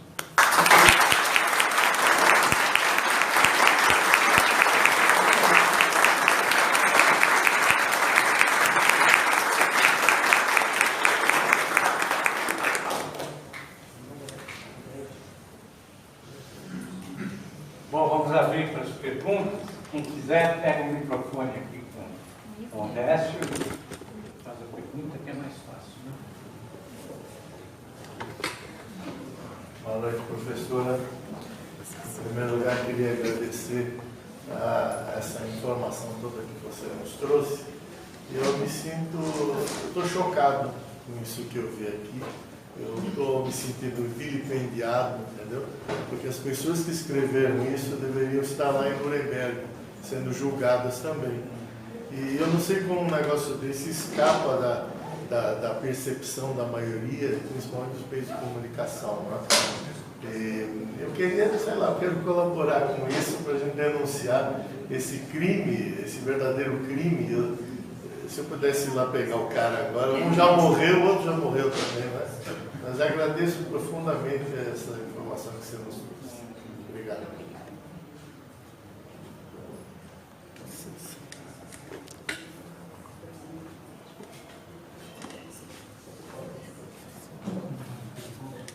Tem um monte de coisa a ser feita, né? Eu acho que, do mesmo jeito que a gente batalhou pela questão de gênero há 3 anos atrás, e olha, eu sei que desanima um pouco, porque você liga a TV, está lá a Fátima Bernardes vendendo salsicha e falando de ideologia de gênero, né? Todo dia. Só que essa ideologia só funciona se a gente não identificar como ideologia. Porque o que eu vejo, todo mundo está desculpa, saco cheio, ninguém mais aguenta, todo mundo vê que essas coisas elas precisam ser assim, ter um quê de sedução, de nossa, mas só você não sabia que não dá para. E nós, assim, o que eu percebo é que um movimento no Brasil inteiro meio que vacinou as famílias brasileiras. Tanto é que está tendo denúncia, o professor está falando, não estou gostando. Essas coisas são escandalosas. Mas não era para ser escandaloso, eles queriam que fossem aceitas. E o nosso escândalo é parte desse sistema imunológico que já foi colocado em nós. Por quê? Porque nós fizemos um trabalho de esclarecimento a respeito da questão de gênero, que não foi feito em outros lugares. Né? Todo mundo vem dizer, mas como que no Brasil não tem? Gente, vamos falar a verdade? A gente tentou fazer os 500 anos da chegada dos portugueses, tinha lá a caravela que não funcionou, não é? A gente tenta fazer um estádio da Copa, o negócio não funciona, faz uma ponte, a ponte cai. Como assim que o Brasil, numa coisa tão mais complexa como a questão de gênero, conseguiu tirar de um plano de educação? De todos os planos de educação no Brasil inteiro. Como assim que as pessoas no Brasil, que não sentam para ouvir nada, que a gente sempre reclama, como assim que elas sabem? Como assim que você vai na fila do mercado e as pessoas sabem que isso daí não é verdade, que isso daí que estão inventando e onde já se viu que é absurdo? Porque a gente fez esse trabalho de formiguinha. Houve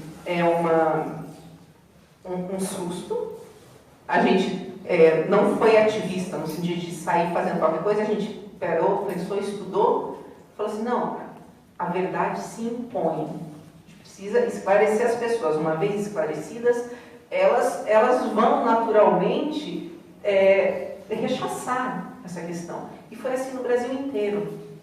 Não fui eu, foi o Rodrigo, não foi o Marcelo. Foram as famílias. Então, essa questão, esse sentimento, essa sensação, esse ímpeto, essa vontade que você me fala, eu vejo muito no Brasil inteiro, onde a gente vai, as pessoas se movimentando.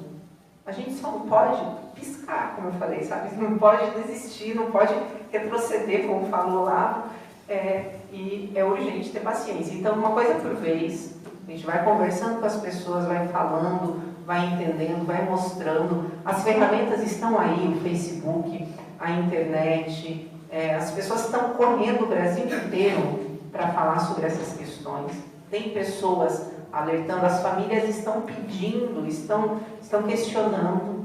Então, para esse movimento, como o padre José falou, essa massa crítica na sociedade, se organizar e chegar aos políticos, é um pulo. Assim como é com a questão do aborto, assim como foi com a questão de gênero. Então, eu agradeço de fundo do coração, assim, muito mais porque eu tenho 2 filhos, eu me preocupo com isso, né? O senhor, eu não sei, deve ter também seus filhos um pouco mais crescidos, mas está pensando no bem da nação. Eu tenho uma coisa muito imediata, que são meus filhos, não é assim, alguma coisa um pouco mais longe, bem da nação. Não, são as minhas crianças. Tem nome, tem sobrenome, daria vida por elas. Então, eu fico muito feliz de ver que tem pessoas que estão se organizando, que se organizarão muito mais, isso aqui é só o começo, para poder barrar, por favor. Escapou uma pergunta que eu vim para fazer e acabei me empolgando com a minha indignação. Né? Sobre o PT ainda, a questão dos currículos, né? Era pior ainda, porque eles iam tirar a história, iam tirar a Grécia, iam tirar tudo. Parece que tinha melhorado, eu queria saber o pouquinho que melhorou, se melhorou, e se está tão péssimo assim ainda. Quando eu questiono a questão da base, eu não entro no conteúdo. Poderia, gente, sabe por quê? Poderia assim, não, beleza, então Fernanda, senta aí e me fala o que você quiser no Brasil inteiro. Não é assim, é uma questão de princípio. E outra coisa, isso aqui é um ato do executivo, tá? Eles colocam uma coisa linda, maravilhosa, que você chega a chorar de felicidade. No outro dia, depois de aprovado, depois que todo mundo se desmobilizou, passou um ano, passou um semestre, eles vão lá e trocam tudo. Eu não quero que exista essa estrutura no ordenamento jurídico brasileiro. E assim, não houve tanta mudança. E mesmo a questão do conteúdo, não houve tanta mudança assim. E a gente precisa pensar também que a esquerda, às vezes, a esquerda e direita, não, né? A esquerda e esses 2 sistemas de poder, esses 2 grupos que pensam o poder, eles têm propostas muito parecidas no que diz respeito à instrumentalização da educação das crianças, né? E mesmo assim, às vezes eles, sabe quando você vai vender alguma coisa, que você pede um preço lá em cima, para depois você baixar na negociação, então eles colocam uma coisa muito escandalosa, 10 coisas escandalosas. Aí a gente grita deles, não, tudo bem, então vamos ser só 7, tá bom assim? Não tá bom assim. Não quer nem que exista essa base, porque a melhora da educação passa não por algo centralizado lá em Brasília para todo mundo, mas por quanto mais particular, quanto mais voltado ao aluno de carne e osso, tanto melhor o ensino. Se eu fizer um plano de estudo para todos vocês aqui, vai ser uma coisa. Se eu puder sentar e pensar em cada um, vai ser outra muito melhor, né? Então, por que até em termos meramente produtivos, aí por que usar uma ferramenta que não é a ferramenta mais eficaz para a educação? A não ser, como o padre José falou, que você pense na educação como um modo de doutrinar e de impor uma ideologia. Aí realmente você tem que centralizar tudo, guardar 7 chaves e só uma pessoa mexe lá. Mais ou menos isso, respondi.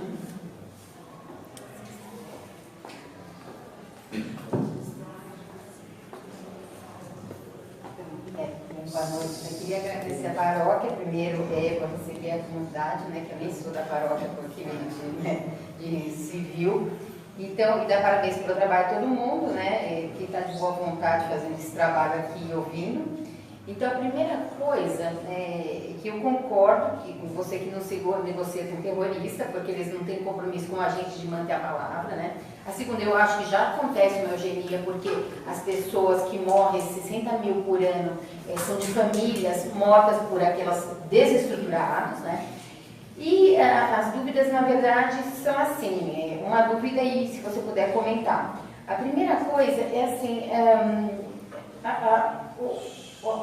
nós temos uma situação em que os jovens, eles já acham e exigem direitos, né? Todo um elenco aí de direitos que eles não fazem por merecer e não têm a noção da meritocracia que eu tive, que todo mundo teve. Se eu for responder pela conexão que tem espiritual, pela conexão que todo mundo tem, que deve ter pelo país ser católico, tudo é de Deus, a gente não tem nada, né? Isso eu estou falando da tradução, da tradição que eu li, e cristã, né, que tem uma boa lição de humildade, Jesus, e que é cumpridor da lei. Eu, por acaso, sou observante de Moisés, mas é a mesma coisa, todo mundo aqui é herdeiro dos patriarcas, Abraão, Isaac e Jacó. Quando a gente for entrar na Terra Prometida, quem está aqui e for religioso conhece o livro, se a gente abrir uma paraxá, se tiver alguma um livro do Deuteronômio 9, vocês não têm direito à terra de Israel, né? Foi passado por Moisés, vocês não têm direito a nada, porque tudo aqui é de Deus. No máximo, os vossos antepassados, que são os patriarcas, foi um pacto que Deus fez, ó, eu vou dar essa terra para vocês, mas ninguém tem direito a nada. Então, nós que somos religiosos, da tradição judaico-cristã, nós temos essa consciência de baixar a cabeça para Deus e ter uma humildade básica. Se eu for explicar isso para uma sociedade que despeneia o pé com uma infantilizada de 2 anos de idade, eles vão me chamar de carola de igreja e nem católica eu sou, desculpa, né, da tradição judaica. Mas, então, eu não posso explicar dessa maneira. Então, eles têm que comprar, vamos dizer, a ideia de outro jeito. Então, peraí, vírgula, que nada é seu, é tudo de Deus, né? E a segunda coisa é que, pela minha tradição também, ninguém vale mais que ninguém. Inclusive, não tem hierarquia nenhuma. Eu entendo que tem hierarquia na Igreja Católica, mas todo mundo é filho de Deus. Então, ele está na ONU, desculpa, você não é nada mais que eu, não é nada melhor que eu mesmo, entendeu? Então, eu também tenho essa consciência e eu queria saber como que é isso no cristianismo, né? Que para a pessoa ser realmente cristã, para poder enfrentar, porque nós sabemos o que está acontecendo por aí. A gente até tem que distribuir o trabalho. Porque enquanto tem que, por exemplo, os católicos têm que lutar contra a ONU, a gente está lá correndo contra os terroristas. No outro domingo passado estava ele ali do Hamas no Windham, né? E aí juntou a dela do Rio de Janeiro, do movimento, com o Roberto Groma, que já deve estar lá em Israel falando tudo o que aconteceu, porque eles estão atacando em diversos lugares. E a gente tem que se dividir, né? Somar forças. Então eu queria só saber como é que você vê esses 2 problemas. Obrigada. Obrigada pela pergunta. Bom, nada do que eu falei aqui precisa ser respondido em termos religiosos, né? O que eu falei aqui, ele se responde através da observância dos princípios do direito natural, né? Você ter o direito dos pais de educarem os seus filhos, ele não existe porque existe a Igreja Católica. Ele existe porque é próprio do direito natural. Você vê que é a família e não o Estado que tem o direito de educar essas crianças. Então eu entendo, você está me pedindo uma argumentação laica, né? Mas não me parece que eu tenha feito uma argumentação religiosa aqui. Tudo que eu falei aqui, e você me falou também do problema de como falar isso com as pessoas. Bom, sempre há pessoas que querem ouvir. Sempre há pessoas que estão sedentas por informação, que têm essa curiosidade que move, que querem entender o mundo.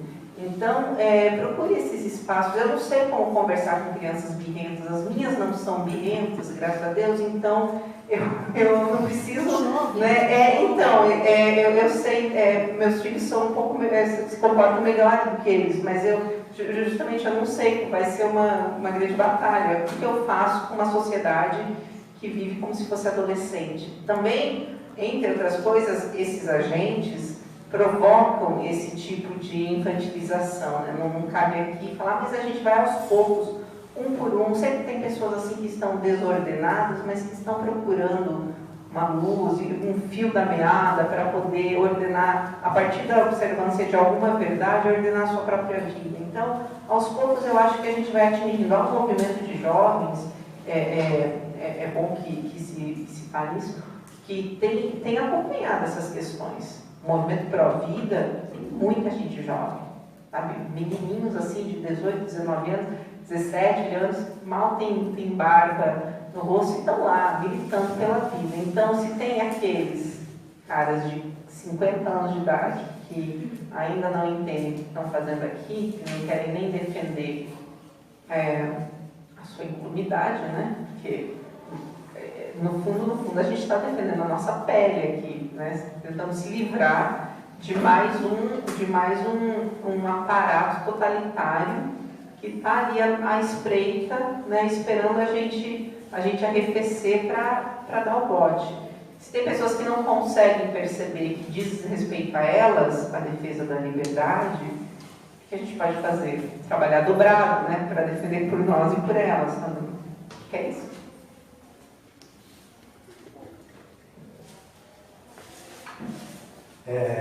Boa noite, professora Fernanda. Boa noite, professor Rodrigo. Meu nome é Thales, eu sou lá de Jundiaí.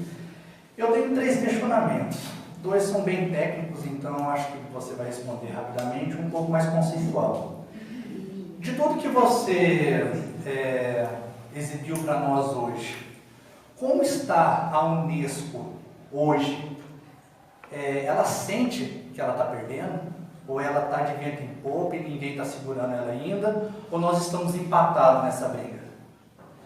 A segunda pergunta, né? Não conseguimos nos Estados Unidos, vamos dar o Brasil como prêmio de consolação. Mas eu percebo, às vezes, alguma coisa um pouco diferente, então o questionamento o Brasil é um celeiro ideológico no mundo? O mundo tem uma certa predileção em implantar as suas ideologias no Brasil? Quanto à base curricular comum, o direito de educação, primeiro, é dos pais. Isso é um tratado de direitos humanos, ratificado aqui pelas 2 casas, e tem força de emenda constitucional. Artigo 12. Isso. Sendo assim, há alguma ação aqui no Brasil de inconstitucionalidade disso tudo que está sendo tentado implantar aqui na nossa nação? Vai ser bem rapidinho, né? Eu não conheço nenhuma ação. Agora, o mesmo pacto que nos garante isso é o pacto que garante o direito do nascituro.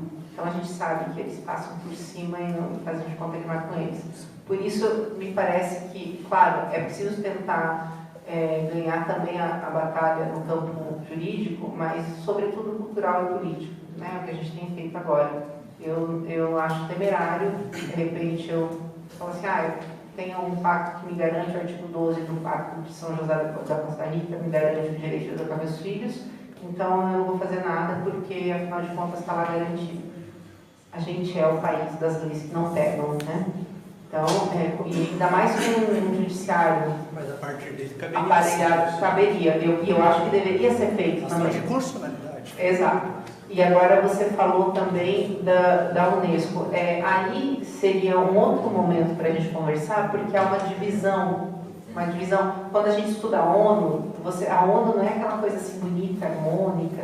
Sabe, uma empresa em que você tem um departamento tentando pegar o outro, sabe? Ou uma universidade que é um departamento, aquelas briguinhas assim, intestinais, também acontece na ONU. Então você tem uma agência tentando, tanto é que essas questões de educação aqui no Brasil, a Unesco sai um pouco de cena ela fica fazendo outras coisas, e quem entra com tudo é quem? É o Banco Mundial. Sabe? Não importa, um ou outro a gente tem que repudiar, mas assim, você tem vários atores que têm pensado e agido. Tanto é que o ministro Paulo Renato de Souza, né, que foi o ministro que mais tempo ficou como ministro da Educação, gente, olha o que é, isso é um milagre, você ficar 8 anos como ministro é uma coisa, nesse troca-troca, que são os ministérios no Brasil, as moedas de troca. Por que será que o Paulo Renato de Souza conseguiu ficar os 8 anos nesse ministério? Como assim? Que aquele ali foi o núcleo duro e que eles falaram, aqui a gente não mexe, esse a gente não pode usar como moeda de troca. E de onde trabalhava Paulo Renato antes de ir para lá? Será que ele é um grande pedagogo e ninguém está sabendo que ele foi colocado lá porque ele tem um conhecimento fora do normal? Não, ele não entende nada de educação. Mas ele era funcionário do Banco Mundial antes de ser ministro da Educação. Então, essas questões não dá tempo agora, mas são boas assim para a gente tentar entender como essas articulações acontecem. Sobre o Brasil ser um celeiro ideológico, bom, o Brasil, gente, a gente tem, assim, eu acho que um complexo de vira-lata, e muitas vezes a gente não entende a importância do Brasil no mundo, sabe?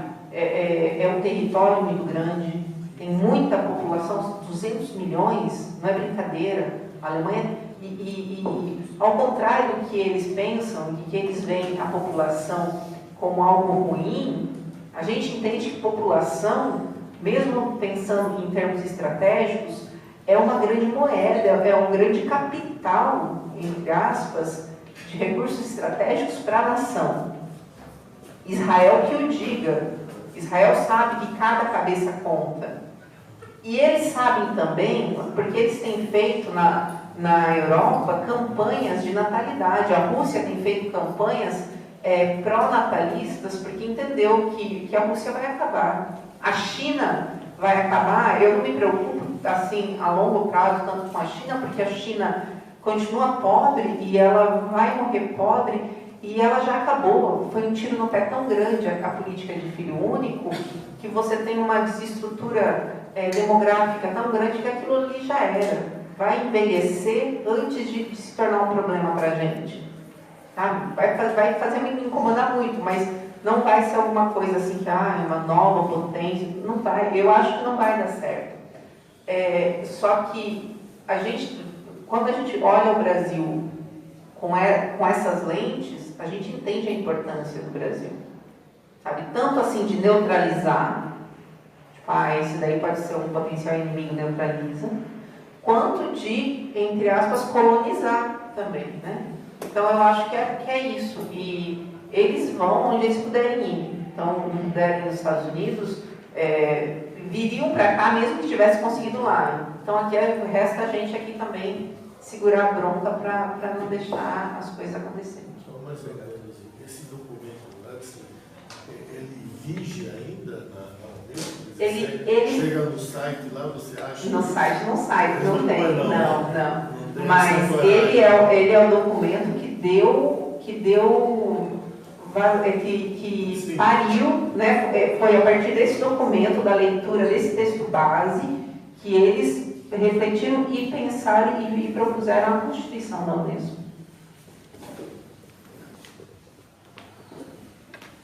A última pergunta, viu? Ok. Boa noite, meu nome é Thiago. Veio na minha mente um questionamento quando a senhora falou sobre um grupo de pessoas aqui no Brasil que começaram a ter impaciência, a questão, por exemplo, você falou da ideologia de gênero dentro da base curricular, mesmo, né, o Brasil, que a gente sempre reclama, que são alienados e omissos à informação e ao conhecimento, etc. Eu presinto isso, mas eu também presinto algo que não sei se é proposital deles, um remédio para isso.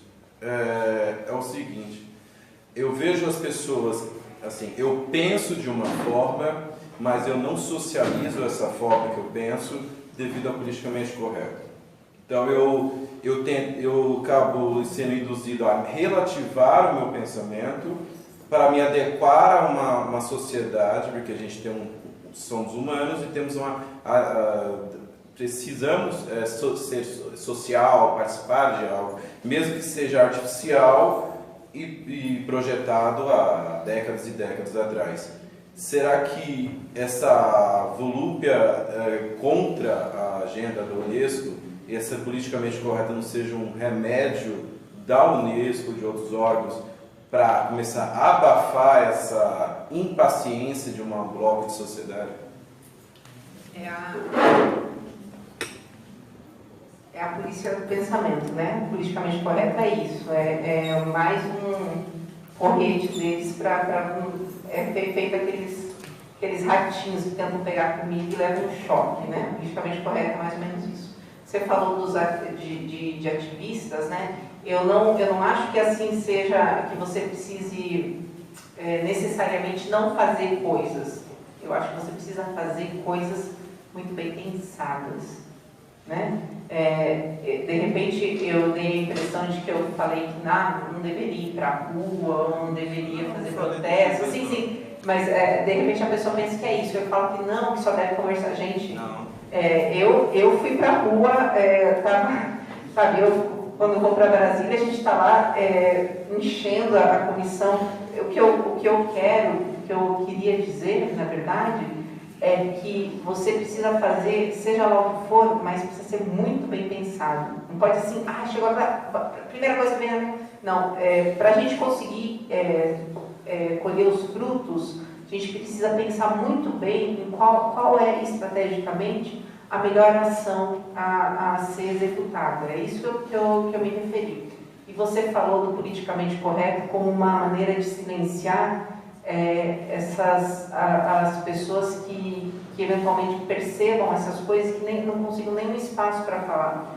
Realmente, eu não sei se vocês perceberam, mas eu me pautei só no documento, porque eu tenho medo, um receio de vir aqui e falar tudo isso e você falar assim, mas que senhorinha desmiolada, olha, ela realmente acha que o cara é eugenista.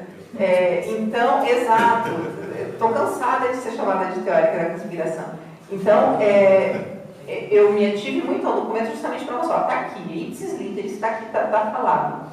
Existe esse medo, não pelo que vão pensar de mim, mas de repente a pessoa não entender ou não levar a sério. E eu acho que aos poucos, conforme a gente vai atuando e falando para um, falando para outro, a gente reassenta a opinião pública.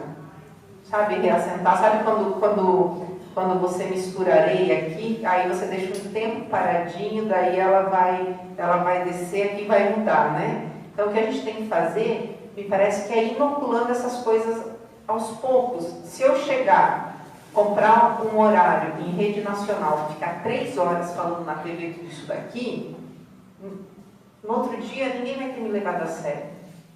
É muita coisa para pessoas que não estão minimamente preparadas.